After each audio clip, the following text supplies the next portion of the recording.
이제 마태복음은 여기 오늘 본문에 기록한 레위라고 하는 이 마태가 기록한 복음서잖아요.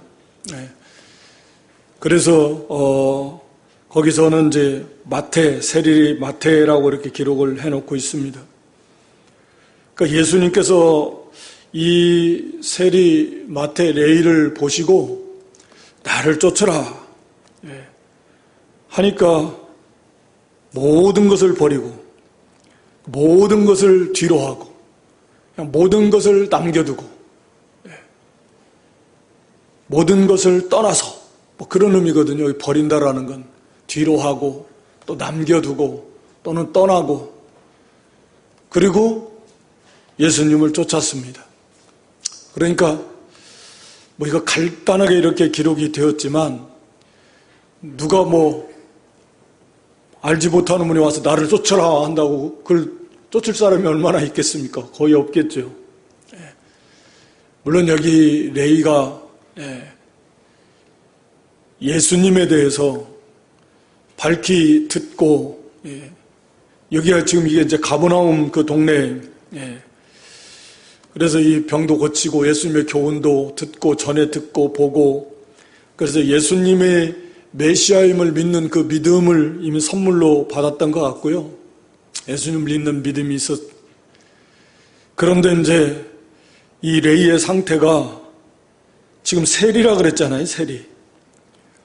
세리는 우리가 아는 대로 당시에 죄인들, 매국노, 로마 사람의 앞잡이 노릇하면서 같은 동족인 유대인들의 피를 빨아먹는 세금을 과도하게 매겨가지고 위에다 갖다 바치고 남는 것은 자기들이 갖는 이제 세리들이 당시에 이렇게 저질렀던 그런 죄라 그래요.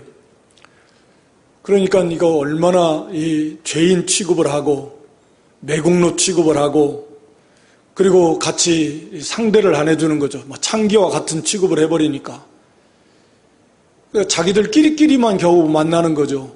삭개오처럼. 삭개오는 세리장이라 그랬고. 그러니까 우리가 생각해 볼 수 있는 건 간단해요. 왜 이런 길을 갔을까?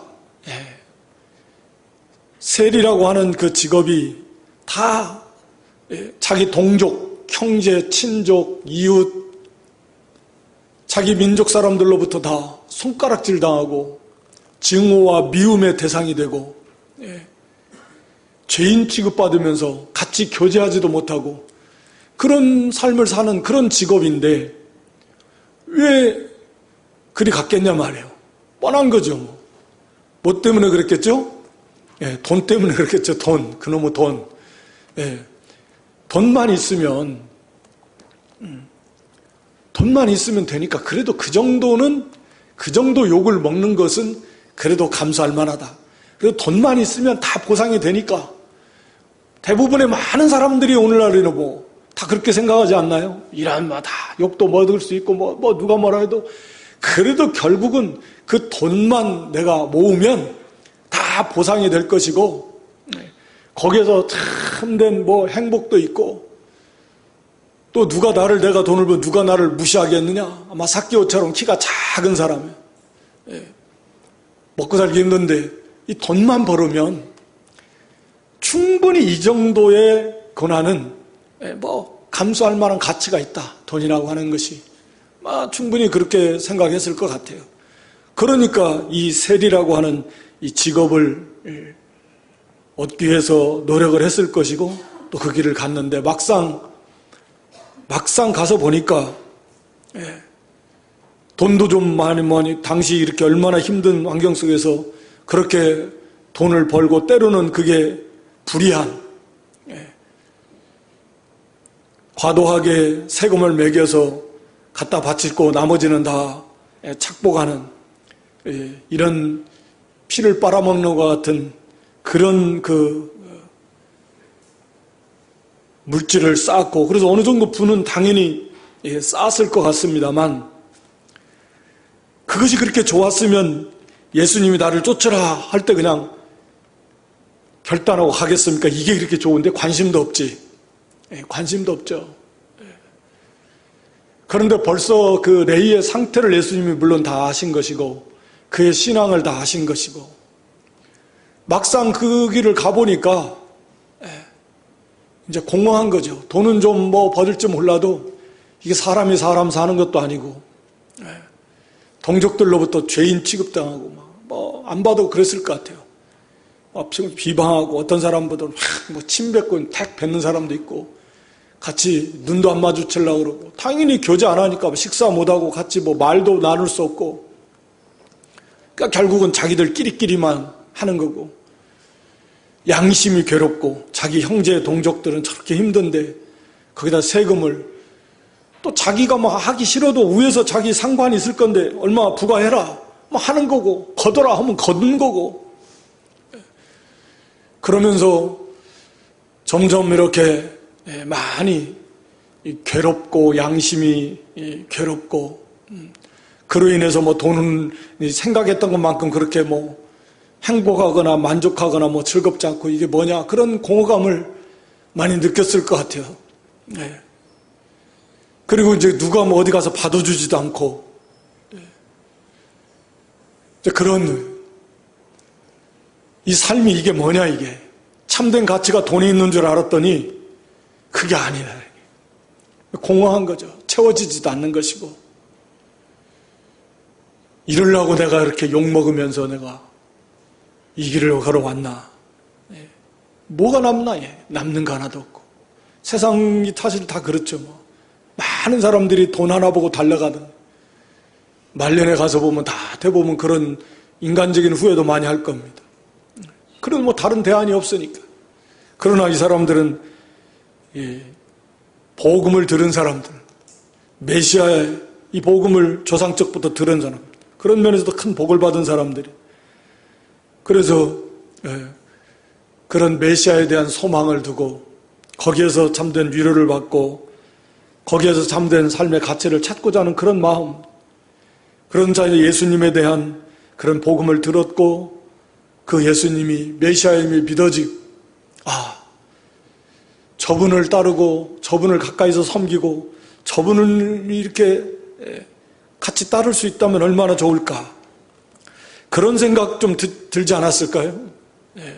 이 삶이 이게 뭐냐 이 공허 매일같이 하루하루 가서 일은 하지만 이게 뭐 의욕이 있는 것도 아니고 막 좋아서 이제 하는 것도 아니고 그 봐도 지금 분위기가 충분히 그럴 만해. 그런 사람은 예수님 부르지도 않거니와 또 설사 불러도 관심이 없다니까. 지금 바쁘고 제가 지금 이 돈 버는 재미가 얼마나 쏠쏠한데 지금. 그래서 이 부한 자들은 세상에 돈을 번다고 다 레이 갖고 삭개오 갖고 그러지 않잖아요. 그냥 거기에 취해가지고 더 많이 받으려고 더 많이 얻으려고 애쓰는 사람들도 많지만 그 중에는 오늘 여기 레이처럼 삭개오처럼 공허감을 느끼는 사람들이 많아요. 그런 사람들 그게 이제 주님의 일 영접할 수 있는 그런 어떤 어느 정도의 그 조건이 갖추어지기 시작하는 그런 모습들인데 하나님의 은혜 속에서 레이가 그런 가운데 그 주님이 그 예수님이 그 레이를 보시고 그 심령 상태 그 신앙을 보시고 나를 쫓으라 제자로서 예수님께서 부르신 겁니다. 그러니까 이 레이가 결단한 거죠. 쫓으라 하시니 저가 모든 것을 망설이지 않았습니다.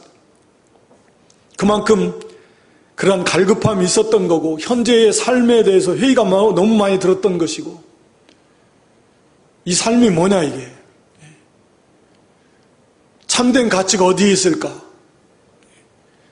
그 주님을 소망하고 그런데 그 주님이 오셔서 나를 쫓으라 하시니까 이건 뭐 그냥 인간적으로 생각할 때는 이게 보통 일이 아니에요. 이 좋은 직장을 이렇게 돈 많이 버는 직장을 그만두라니 말씀드린 대로 레이의 상태가 그런 상태가 아니에요. 그래서 모든 것을 즉시 다 정리해버렸습니다. 오늘날 말로는 사표 냈을 것이고 나 이제 내일부터 안 나옵니다. 뭐 인수인계도 해줄 거 해줘야 되고 즉시 다 그대로 남겨두고 다 뒤로 하고, 그리고 예수님을 이제는 온전히 예수님께 맡기고, 예수님을 쫓는다는 건 모든 걸 예수님께 다 맡기는 거 아니에요. 나의 모든 삶을, 나의 모든 전 존재를 예수님께 맡기는 겁니다. 그냥 거기에 아이고 예수님 따라가면 뭐 어떻게 먹을 거 입을 건 주시나요? 어떻게 살 길은 좀 있나요? 뭐 그렇게 물어보는 사람 없잖아요. 좀 그것도 그렇죠. 그런데 마찬가지로 오늘 그러면 우리는 예수님 따른다라고 하는 것은 예수님께 모든 삶을 다 의탁하는 건데, 거기에 뭐 어떠한 의심도 걱정도 있을 수가 없는 거죠. 이거 따라가면 이게 이래가지고 쪽딱 굶어 죽는 거 아니야? 예. 다 맡기고 예수님께 전적으로 다 의탁하고 그리고 그냥 가는 겁니다. 그게 믿음인 거죠. 예수님을 발견했기에 예수님을 따르는 삶이, 우리가 물론 여기 사도들처럼 전문적으로 이렇게 따르는 사람도 그렇지만 우리 모든 성도라고 하면 사실은 다 예수님을 따르는 자들이, 세상으로부터 우리를 하나님이 부르셔서 다 예수님을 따르라. 이제는 모든 것을 다 예수님께 철저하게 다 맡기고, 똑같은 그런 가정과 직장과 사업과 환경 가운데서 똑같은 일을 한다고 하더라도, 그래도 이제는 목표가 다르고 그 중심이 다르고, 이제는 오직 주님만 의지하고 주님 뜻대로 직장도 사업도 가정도 모든 삶도 주님의 뜻대로 운영하고 세워나가고 따르겠습니다. 이게 주님을 따르는 거죠. 전에는 돈을 위해서, 나를 위해서, 무엇을 위해서 했을지 모르지만 이제는 오직 주님 뜻대로만 하겠습니다. 주님께 다 맡기고, 잘 되고 못 되고 그런 건 중요한 게 아니고 주님께 맡기고 주님만 따르겠습니다. 그러니까 이런 모습들을 보면서 다른 제자들도 그렇지만 주님을 진정 발견하고 주님을 따르는 것이야말로 가장 최고의 복된 가치다. 그러니까 우리도 다 말씀드린 대로 주님을 따르는 사람들인데, 우리의 모든 삶의 환경 속에서 그러니까 철저하게 주님 뜻대로 모든 것을 다 맡기고 주님 뜻대로 행하고, 가정도 직장도 사업도 모든 생업도 다 이루어가는 것, 그것이 주님을 따르는 것입니다. 그것이 최고의 가치다. 거기에 참된 생명이 다 있다. 전에 했던 모든 것들 다 버리고 이제 다 뒤로 하고 남겨두고 돌아서서, 전에는 그저 그냥 자기 돈 육신과 육신에 속한 세상과 세상에 속한 것을 위해서 갔다면, 이런 죄는 오직 주님을 쫓은 주님을 위해서 사는 삶으로 전환돼야 된다라고 하는 것입니다. 그리고 나서 레이가 큰 잔치를, 예수님을 위해서 잔치를 열었습니다. 얼마나 기쁨이 그렇게 컸고 감사가 넘치고, 나 같은 죄인을, 같은 동족 사람들에게도 그렇게 오랫동안 따돌림 당하고 죄인 취급받고 그렇게 비천한 죄인인데 또 자기 스스로 봐도 부끄럽고, 그런 나를 친히 불러서 예수님을 따르라고 하는, 얼마나 감사하겠어요. 감격하고 나 같은 것을 불러서 그 예수님의 제자를 삼아주시다니. 그러니까 우리도 다 똑같은 거죠. 나 같은 것을 하나님이 불러서 독생자를 주시기까지 사랑하시고, 우리 주님은 나 같은 것을 위해서 자원함으로 생명을 버리시면서 우리를 위해서 이렇게 고난받으시고, 이제는 나를 위해서 지금도 기도하시고 주님을 따라오라고 하시니, 그 자체가 그걸 깨달은 사람이라면 레이처럼 너무너무 감사해요. 그래서 큰 잔치를 베풀어서 그 기쁨을 많은 사람들과 함께하고, 또 한편으로는 그 예수님을 좀 만날 수 있는 자기 동료, 세리들, 불쌍한 사람들, 또 많은 죄인들, 그런 사람들 다 초청해가지고 그 예수님을 아마 이렇게 좀 만날 수 있는, 발견할 수 있는 그런 기회장을 마련한 것도 되는 것입니다. 그래서 큰 잔치를 했고, 그러니까 이 바리새인과 서기관과 그 제자들, 또 이제 세례 요한의 제자들, 여기 33절에 보면 있었는데 예수님을 비방했습니다. 그리고 예수님의 제자들도 비방했습니다. 너희가 어찌하여 세리와 죄인과 함께 먹고 마시느냐. 이 죄인들과 어떻게 왜 그들과 교제하고 먹고 함께 하느냐 하는 거예요. 그래서 예수님께서 이제 거기 그들 답변하신 건데, 예수님은 사실 이 사람들을 구원하시려고 이 땅에 오셨고, 그를 구원하시기 위해서 이렇게 함께 하시는 건데, 그래서 건강한 자에게는 의원이 쓸데없고 병든 자에게라야 쓸데있다. 내가 의인을 부르러 온 것이 아니고 죄인을 불러 회개시키러 왔노라. 그러니까 상식적인 거죠. 건강한 자에게는 의원이 쓸데없다라고. 그러나 우리가 아는 대로 의인이 어디 있습니까, 사실. 이 세상에. 다 죄인인데, 다 병든 자인데, 영적으로 육적으로 다 병든 자.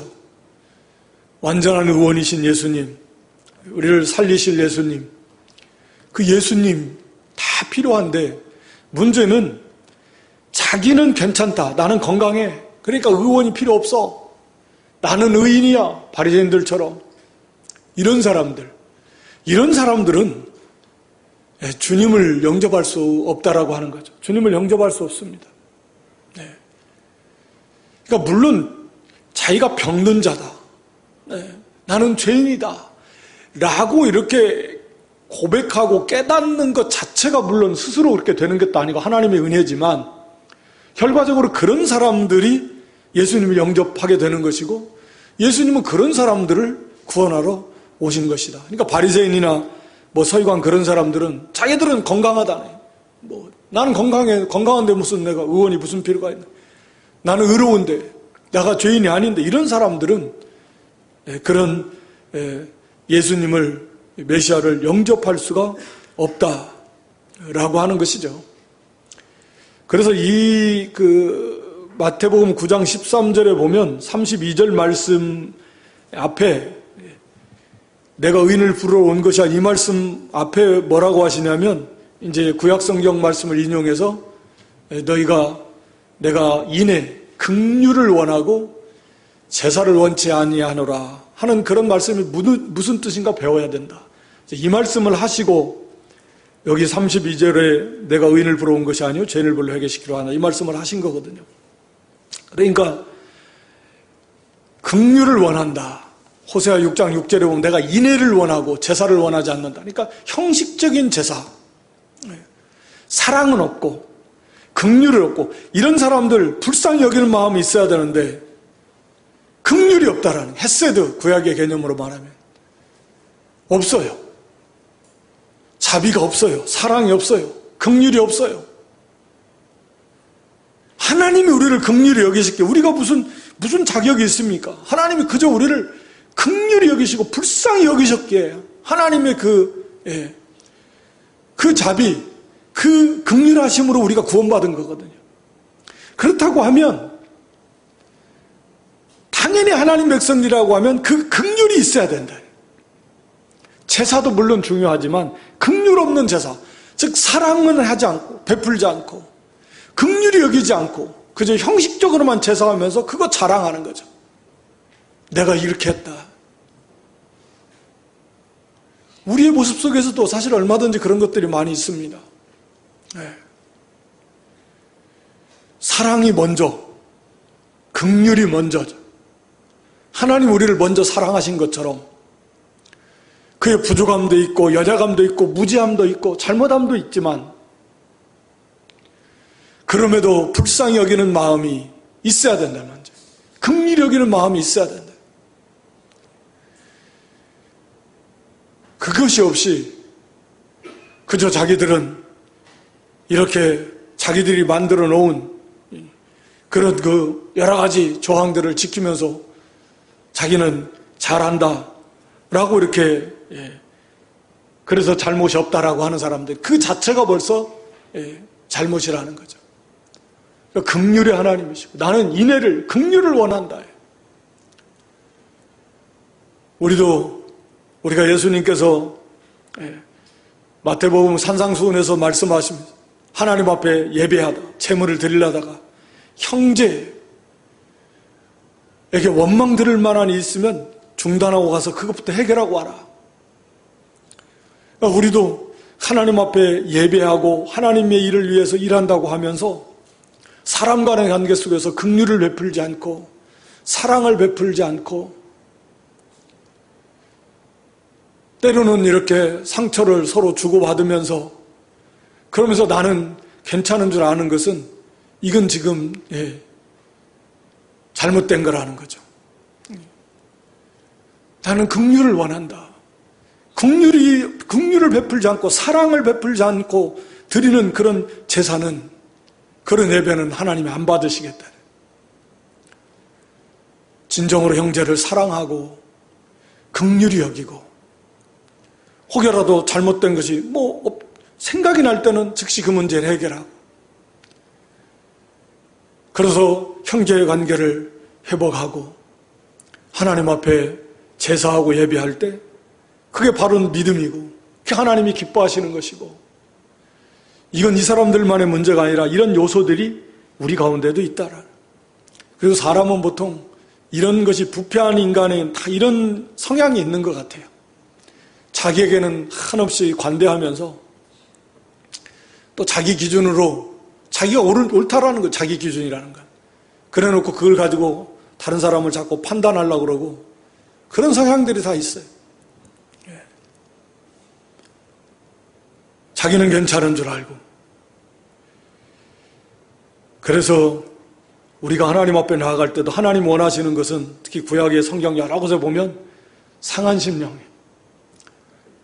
이제 뒤에 누가 가서 보면 바리새인과 세리의 기도 나오잖아요. 하나님이 원하시는 건 상한 심령이다. 상하고 통회하는 마음을 멸시하지 않으신다. 언제나 하나님 앞에서 자기의 죄를 붙들고 애통해하고, 그건 하나님이 기뻐하신다라는 거죠. 그래야 하나님과의 그 죄를 붙들고 애통할 때 회개하고 마음이 성결해지고 하나님과의 관계가 이 회복이 되고 그러는 거죠. 그래서 늘 자기의 죄를 찾아서 회개하고 죄인을 부르러 오신 하나님, 우리가 이미 법적으로 의인이지만 여전히 삶 속에서도 우리가 죄가 많은데 하나님 앞에 나올 때는 자기의 죄를 붙들고 나오고, 그리고 형제와의 관계 속에서 특히 사랑과 긍휼을 베풀지 못한 거 회개 많이 하고, 형제를 사랑하고 불쌍히 여기고 긍휼히 여기는 그런 마음, 또 그런 면에서 자꾸 진보가 나타나야 됩니다. 그래서 예수님께서 그들에 대해서 의인을 부르러 온 것이 아니고 죄인을 불러 회개시키러 왔다. 죄인임을 깨닫는 사람, 그런 사람들이 우리 예수님을 영접할 수 있다라고 하는 것입니다. 33절에 보니까 이제 금식에 대해서 또 말하는데요. 저희가 예수께 말하되 요한의 제자는 자주 금식하고 기도하고 바리새인의 제자들도 또 그렇게 금식하고 많이 하는데 당신의 제자들은 왜 금식도 안 하고 그냥 먹고 마시고, 한마디로 당신들은 경건하지가 않다. 이 금식을 주장하는 건 자기들은 하나님 앞에서 참 경건한 사람들이다. 우리는 하나님을 잘 섬긴다. 이제 그런 거거든요. 사람 앞에 보이는 금식. 우리 예수님께서 마태 6장에서 사람에게 보이기 위해서 금식하지 말라고 했는데 당시 사람들이 다 그런 거예요. 그러니까 우리는 금식한다라는 거, 이 사람들이 예수님 말하는 거 돌려 말하면 우리는 하나님 앞에서 이렇게 경건하게 하나님을 섬기는데 예수님이나 그 제자들은 뭐냐 이게 경건하지 못하다라는 거예요. 믿음이 없다라는 거지. 하나님 앞 바로 하지 않는다. 가서 잔치집이나 가서 먹기나 하고 맨날 잔치 가신 것도 아니지만 가서 뭐 초대하면 식사 자리 가서 먹고 마시고 막 이렇게 비방하는 거죠. 이 금식은 원래 구약에 보면은 대속죄일날 7월 10일 대속죄일날 금식 보통 그렇게 하는 건데 이게 이제 그 스가랴서에 보면은 바벨론 포로에서 돌아온 다음에는 금식일을 4번 1년에 속죄일 말고 거기에다도 4번 뭐 4월의 금식, 5월의 금식, 7월의 금식, 10월의 금식 스가랴 8장에 보면 그렇게 금식일을 막 만들어 놨어요. 그래서 1년에 4번씩. 그런데 이 당시에는 일주일에 2번씩. 그러면 뭐 1년이면 몇 번 하는 거예요? 금식을. 일주일이 뭐 52주면은 104번을 하는 거예요. 일주일에 2번. 월요일하고 목요일 이렇게 2번 금식을 했다 그래요. 그러니까 뭐 이건 자기들이 계속 그렇게 만들어 놓은 거예요. 일에 2번씩 금식한다 바리새인이 자기 기도하면서 그런 것처럼 자기들이 만들어 놓고 일주일에 2번씩 금식하면서 경건하게 잘 섬긴다. 그런데 이런 죄인들을 금식 안 하고 예수님 제자들도 금식 안 하고 이렇게 한다라는 거죠. 그래서 예수님께서는 여기에 대해서 혼인집 손님들이 신랑과 함께 있을 때 너희가 그 손님으로 금식하게 할 수 있느냐? 그러니까 일주일에 2번씩 당시에도 월요일하고 목요일날 금식을 했지만 이제 결혼 예식을 할 때는 이 사람들은 일주일간 한다 그러잖아요. 보통 결혼 예식을. 혼인식 기간 동안에는 거기에 참여하는 사람들은 그 금식에 적용을 안 받는 거예요. 월요일날 목요일날 금식을 하지만 이 혼인하는 경우에는 예외예요. 뭐 잔치집 가가지고 금식하면 뭐 어떻게 되겠어요? 뭐 잔치집이 아니잖아요. 그걸. 그러니까 자기들도 이 혼인할 때는 금식을 안 해.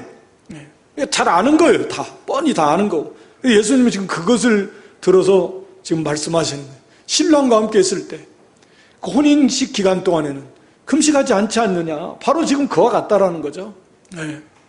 예수님이 지금 오셔서 이 제자들을 부르고 믿는 자들이 다 예수님 따르고 이것은 마치 우리 요한복음 2장에서도 이렇게 혼인집에서 보여주신 것처럼 지금 신랑 대신 예수님을 영접해 그렇게 기쁘고 즐거운데 지금 구원의 주님을 영접했으니까 얼마나 기쁘고 즐겁겠어요.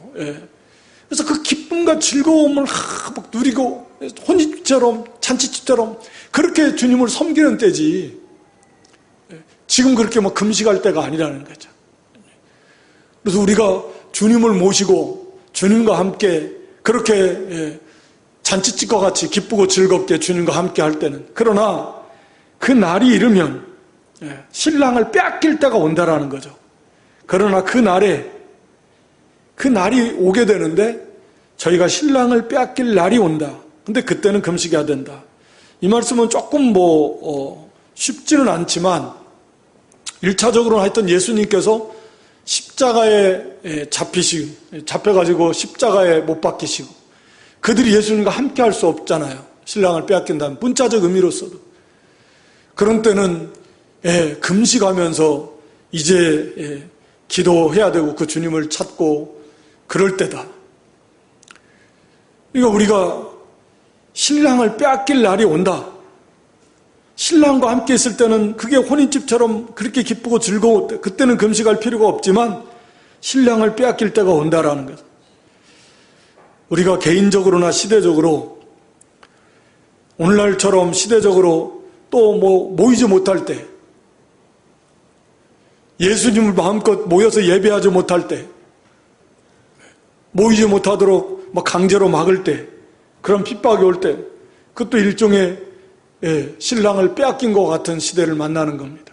그런 때는 금식해야 되는 금식하면서 하나님 앞에 부르짖으면서 또 회복시켜달라고 신랑을 찾을 수 있도록 좀 오늘날도 좀 그런 시대 같습니다.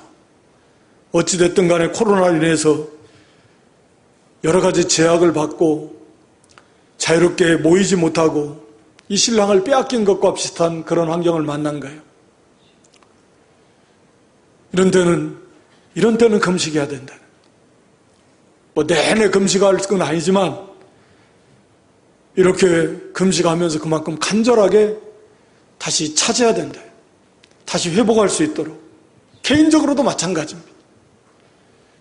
개인적으로 주님을 잃어버렸다, 빼앗겼다. 예수님을 신랑의 자리에서 빼앗겼다. 전에는 예수님이 그렇게 혼인집 신랑 대신 예수님, 그 좋은데 예수님이 이제는 뭐 그렇게 예전처럼 예수님을 생각해도 감사 감격이 별로 없고, 예수님을 사랑하는 마음이 식어지고, 그 자리에 다른 것들이 들어와 있다면 그건 신랑을 빼앗긴 거죠. 빼앗긴 겁니다.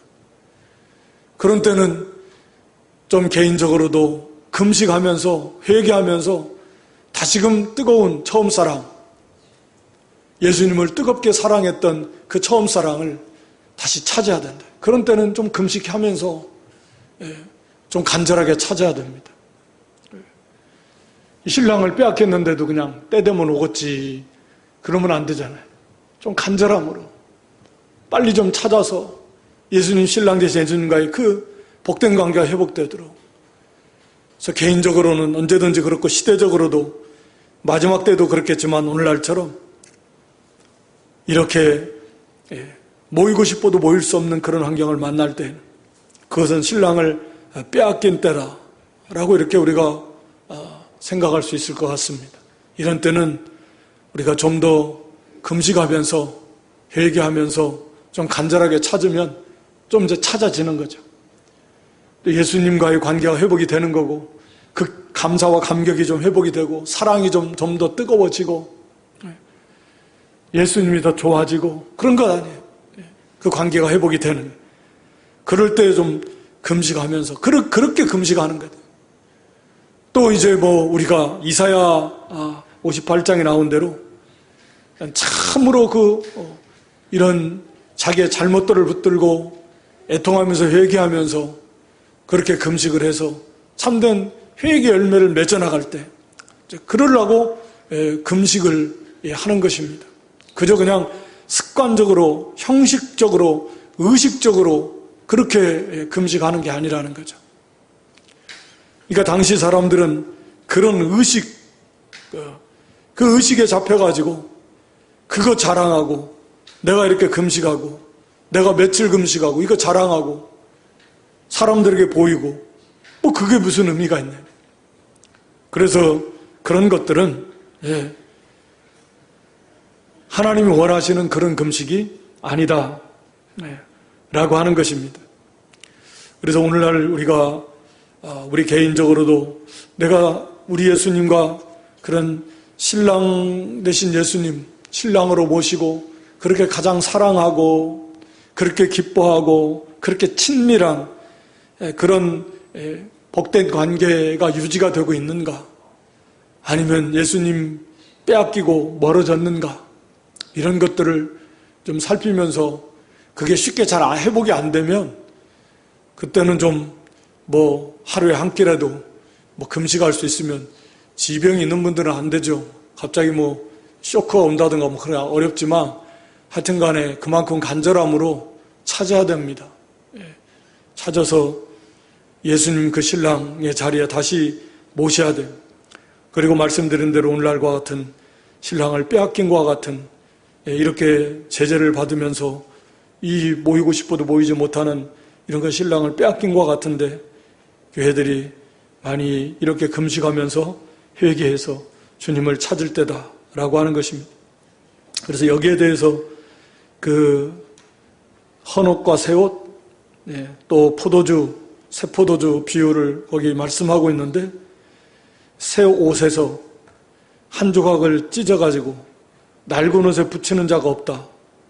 이런 사람이 어디 있겠습니까? 그 정신 나간 사람 아니면. 새 옷에서 그걸 한 조각 찢어가지고 그 낡은 옷을 거기다 기워가지고 그 입으려고 하는 사람, 그런 사람이 없다라는 거죠.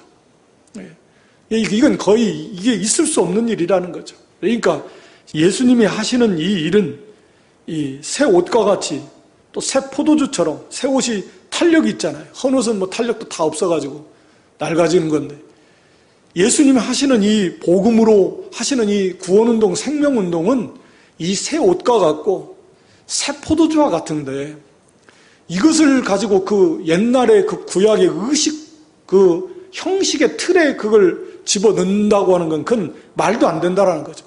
말도 안 되는 소리라는 거죠. 그러니까 아직 이 사람들이 그걸 몰라서 여전히 지금 예수님이 하시는 이 구원운동, 복음운동의 이 성질을 잘 몰라가지고 특징을 몰라가지고 여전히 자기들이 가지고 있는 그 전통, 의식, 형식에 매여가지고 그걸로 갖다가 판단하고 비방하고 그걸 지금 이제 깨우쳐 주시는 말씀이거든요. 이제는 새 옷은 이제는 더 이상 그 헌옷 그건 이제 낡아서 버려야 되는 거예요. 이것은 입을 수 없는 것들. 그리고 이제 새 옷을 입어야지.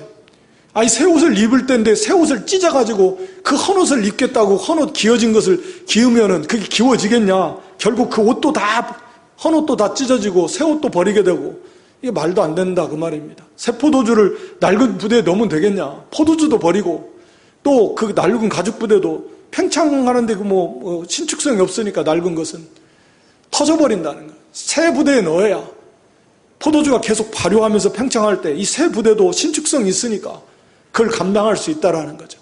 그래서 뭐 신약 시대 우리는 뭐 잘 알지만 이 운동은 이 하나님의 말씀과 이 성령에 의해서 영혼을 살려나가는 영적 새 생명 운동이라는 거죠.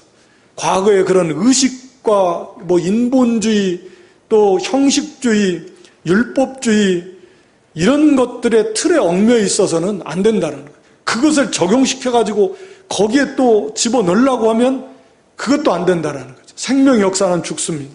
포도주도 버리고 또 새 옷도 버리고 그렇다고 뭐 그것이 되냐? 헌옷도 낡은 가죽부도 다 터지고 없어지는 것과 똑같다라는 거죠. 그러니까 오늘날도 우리가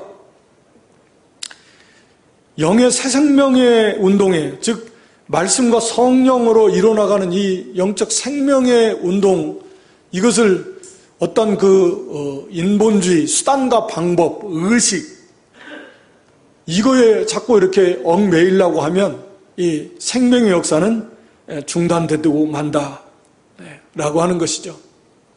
그래서 자꾸 사람에게 보이려고 그러고 또 의식적으로 하고 형식적으로 하고 그건 생명의 역사에서 떠난 겁니다.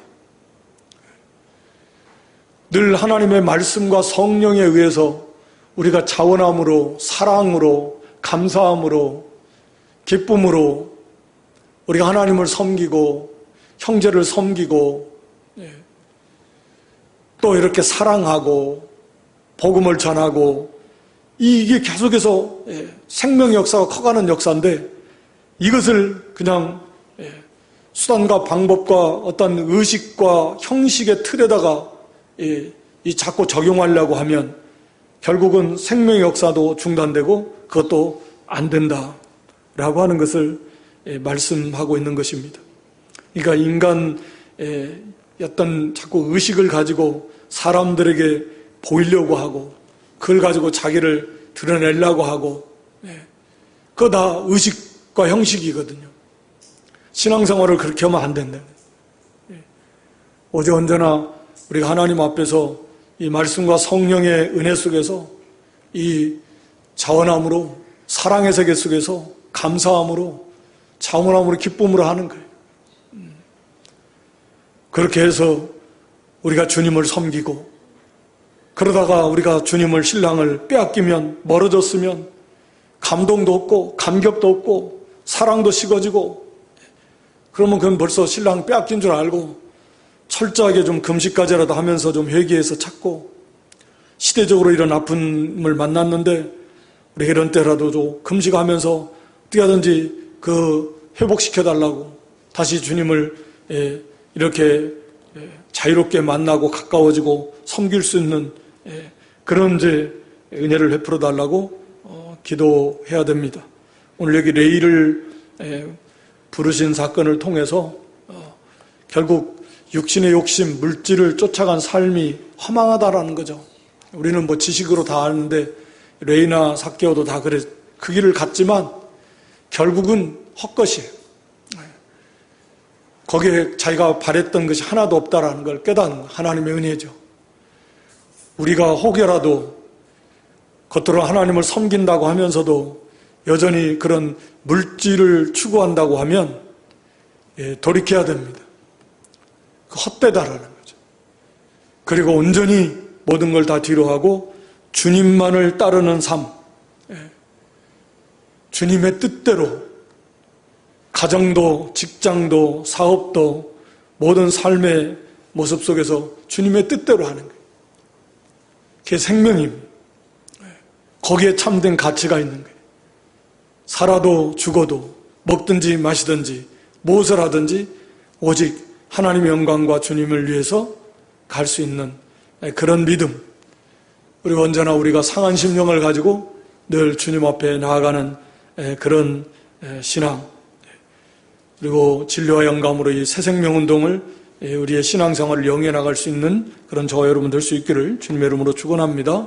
아버지 하나님, 레이를 부르신 그 부르심의 사건을 통해서 우리에게 교훈해 주신 하나님, 그저 물질을 최우선 가치로 삼고 쫓았던 레이의 삶이 얼마나 그 삶이 헛된 것인가 하는 것을 가르쳐 주시고, 거기에서 온전히 돌이켜서 오직 주님만을 온전히 믿고 주님만을 따르는 삶이 가장 행복하고 최고의 절대적 가치가 있는 그런 복된 삶이라고 하는 것을 다시 한번 저희들이 마음에 새겨서 우리의 모든 삶을 주님께 온전히 맡기고 의탁하고 모든 범사를 주님의 뜻에 맞게 주님을 따르는 삶, 그런 가정을 세우고 그렇게 사업을 하고 그렇게 직장생활을 하고 그렇게 모든 삶을 영위해감으로 주님을 기쁘시게 하고 향기를 날리고 우리 속에 생명의 역사가 점점 차고 넘치는 그런 복된 승리하는 믿음들 되게 해 주시옵소서. 예수님의 이름으로